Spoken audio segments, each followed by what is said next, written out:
you have spiritual beliefs. So you believe there is God. Yeah. And you know what is known that all of us we should be grateful to God, without any doubt. Yeah. And we can see clearly there is a purpose behind this creation. Okay? But you know, as you know, there's a Christians, there's a Muslims, there's a Hindu. So all of them claiming they are worshiping God. But logic dictates we should worship God the way He wants us to worship Him. For example, I always mention this example. If you want to buy a gift, you will buy a gift that, imagine you want to buy a gift for your mother. Okay? Would you buy a gift that your mother loves or the gift that you love? Your mother loves. So now if you want to worship God, we should worship Him the way He loves. Okay? So now how do we know what is the way that God wants us to worship Him? And He will be pleased. Because our feeling, well, you have to understand, madam, yeah? Our feeling is different. That's where people disagree. Some people claim God is like this, some people say God is like that. The truth is nobody knows really. We can only do the best we can to be the best human being, not hurt other people, help other people. You know, if you start off having a principle of helping other people, that's my first priority every day. That's good to God, show me how can be of service today to God and to other That's people. good to help people. But what you have to understand that the fact that we know there is God and we can see analyzing the creation that God is a merciful God, is a just God, all-wise God.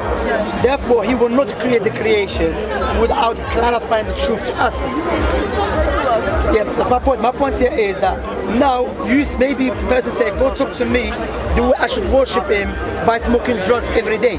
Another person say, "God spoke to me to worship." My reasoning is that if we say God talk to every person, then I would say, okay, God talked to me and told me Islam is the truth. Another person will say, no, God talked to me, told me Christianity is the truth. And all of that, all of that is a subjective claim. What is objective, that when you have something that we can analyze, that we know that God, say again? I understand that, but your heart and my heart are different. But what I'm saying that God, based upon His wisdom, He gave us something clear to us to know what is the truth by sending a prophets and messages. No, for example, let me clear to you. For example, it has to be criteria to know what is truth and what is a falsehood. You with me? For example, I'll tell you what it decides.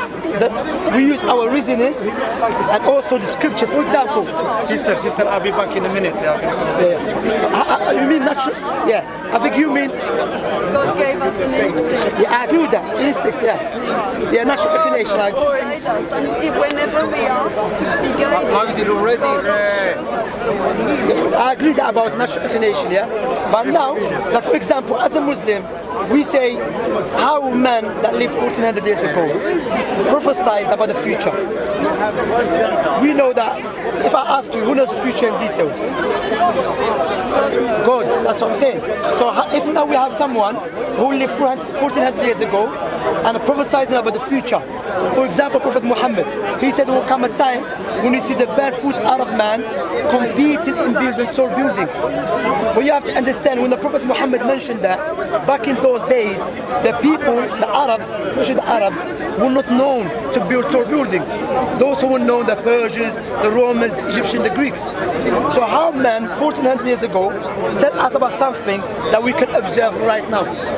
And remember, he's the same one who claimed, and he said he was sent by God.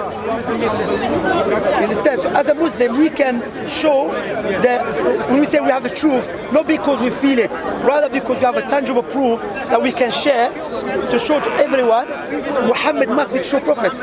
And we know God will not choose a liar to convey his message, because God is the most wise. So if we accept Prophet Muhammad to be true prophet, logic dictates we should believe what he came with. You with me? But I think a lot of wise men and women also saw how, developments and I think it's not held only by I believe in Christianity.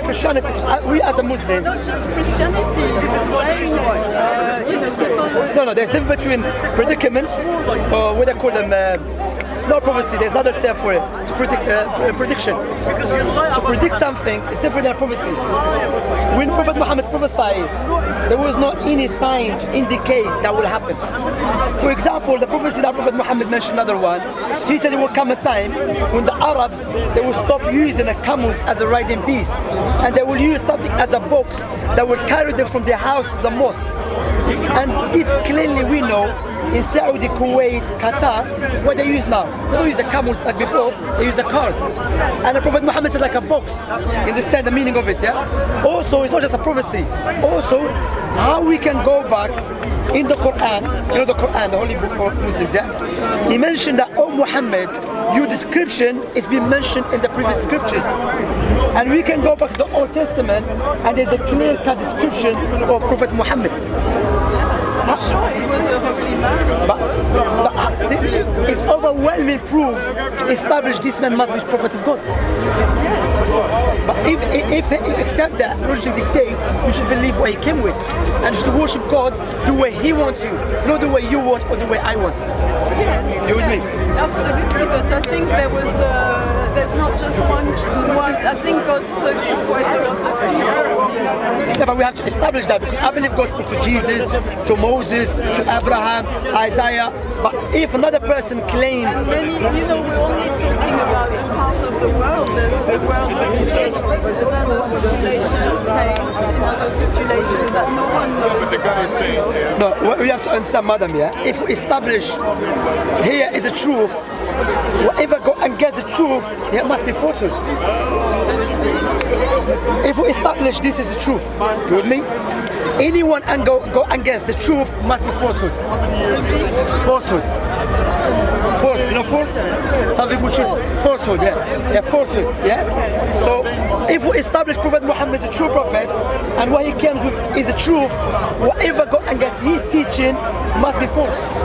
Because the truth doesn't go against each other. Yes, but You with me, yeah? what I'm saying is that his message, which is beautiful, God bless him, is, shared by other people as well. I think there is a lot of,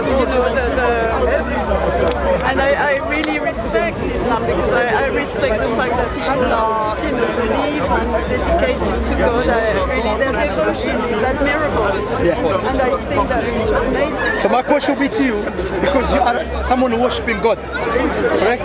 So my question I have respect to you, how do you know the way you are worshiping God is the correct way? Well, I trust in God and I trust God to show me the way. If I do it,